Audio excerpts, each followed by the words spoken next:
이뿐 아니라 검찰은 국정원 특수활동비를 뇌물로 받은 안봉근, 이재만 씨 등 이른바 문고리 비서관들을 체포해서 조사하고 있습니다. 그런데 안봉근 전 청와대 비서관의 경우에 매달 1억 원의 상납금 외에 개인 용도로 별도의 돈을 또 받은 것으로 조사됐습니다.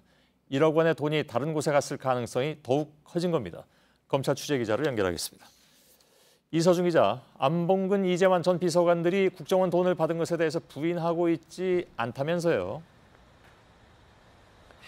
네, 어제 자택 압수수색과 함께 두 전직 비서관은 어제에 이어 오늘까지 매우 강도 높은 조사를 받고 있습니다.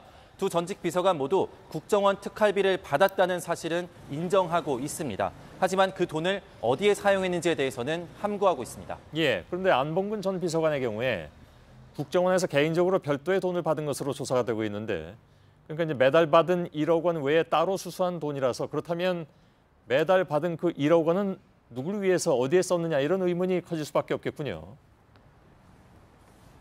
네, 검찰은 안봉근 전 비서관의 경우 매달 1억 원씩 받은 그 상납금 외에도 개인적으로 국정원 특활비를 따로 받았다고 했습니다. 안 전 비서관은 그 부분에 대해서는 현재 진술을 거부하고 있다고 하는데요.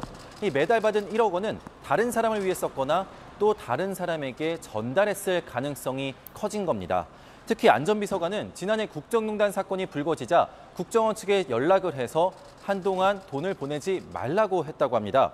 국정원 특활비 상납의 불법성을 알고 있었고 그 사용처 등이 문제될 걸 알고 특활비 상납을 중단시킨 걸로 보입니다. 예, 그러면 결국 이제 드러내서 하면 안 되는 그런 부정한 일을 은밀하게 하기 위해서 국정원 특활비를 썼다, 이런 얘기가 가능하군요. 네, 맞습니다. 안봉근, 이재만 전 비서관은 매달 1억씩 총 50억 원, 또 조윤선, 현기환 전 수석은 매달 500만 원씩 1억 원을 받았습니다.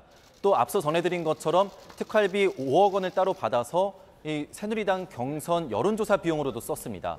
근데 방금 말씀드린 안봉근, 이재만, 조윤선, 현기환 이분들이 쓴 이 국정원 특활비는 어디에 사용됐는지 현재까지 검찰 수사로 확인된 건 전혀 없습니다. 예. 검찰 관계자는 이 돈의 흐름을 추적하고 있는 단계라고 밝혔는데요.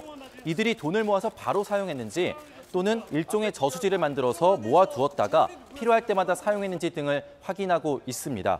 저수지의 실제 주인이 누구인지 또 그 돈을 어디에 은밀하게 사용했는지 등이 확인될 때마다 수사는 더 확대될 테고 파장도 더 커질 겁니다.